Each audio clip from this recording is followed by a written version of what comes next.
Feels like All of Us Are Dead didn't just drop another zombie drama. It reignited a whole new wave of obsession with the undead. But this time, the hunger isn't just about flesh, it's about answers, and especially about that long-awaited second season. And trust me, there are some juicy developments brewing that could completely rewrite what we thought we knew, starting with the one name we all can't forget, Cheong-san. Cheong-san's storyline hit us like a punch to the gut. Watching him vanish in that explosive inferno while pinning down GWNM? Absolutely devastating. But here's something you might not know. Filming that scene took an entire 5 days, and according to the director, it was emotionally exhausting. He even said that seeing Cheong-san, this kid who always held everything inside, make such a selfless decision was enough to break his heart. And when Cheong-san said, "I'm the happiest guy in this school," it wasn't just a final line, it felt like a farewell. But maybe, just maybe, it wasn't the end after all. Because here's where things start to get really interesting. The director shared that the first season was never intended to be the full story. It was built with the idea of continuing.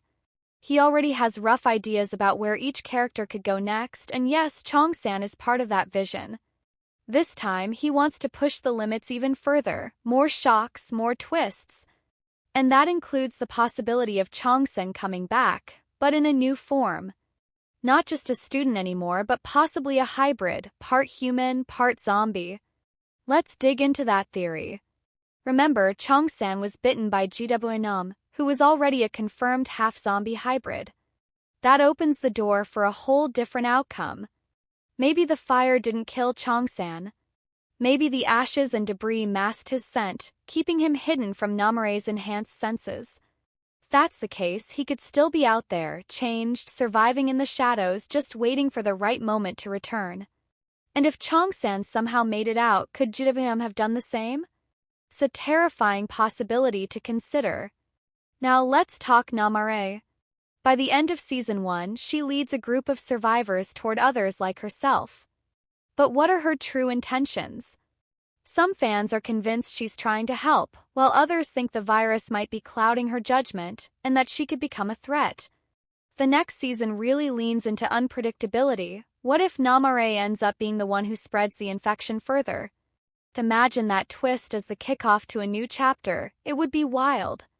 Of course, all of this depends on Netflix greenlighting Season 2. But with more than 124 million hours watched in just 1 week? Let's just say the chances are looking pretty solid. And then there's Anjo. She's one of the show's most beloved characters, even though some of her choices sparked debate. What people really connect with is her will to survive. The actress behind Anjo explained that her character isn't your typical hero. She's more cautious, more nurturing, often choosing escape over confrontation. But if there's a second season, fans are hoping to see a version of Anjo who's braver, sharper, and ready to take charge. Here's something you might have missed. There's a theory floating around that Anjo might have been infected way earlier than anyone realized. Remember the scene where Eunji was taken to the nurse's office and scratched Anjo?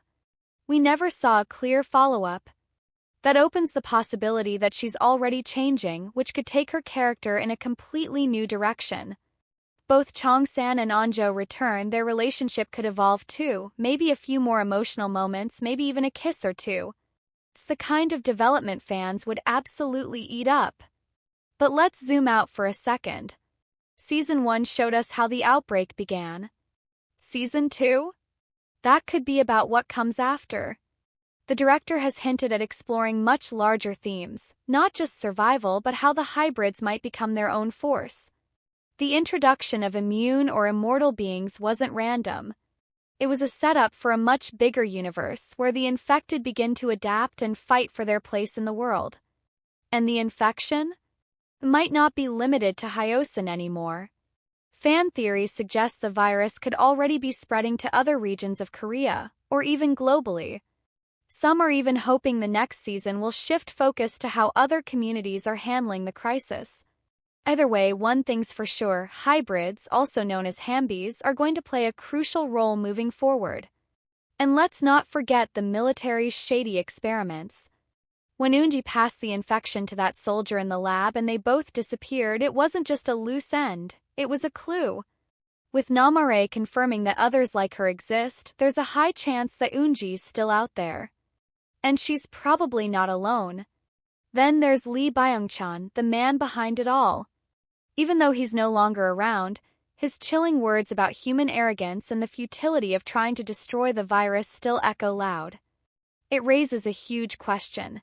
Is it even possible to end this outbreak without completely wiping everything out? Could starvation be the key?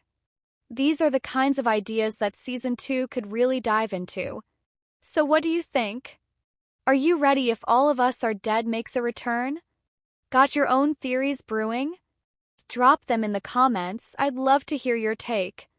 And if you enjoyed this breakdown, go ahead and smash that like button, leave a comment, and hit subscribe so you don't miss a thing. Thanks for watching, and I'll catch you in the next one.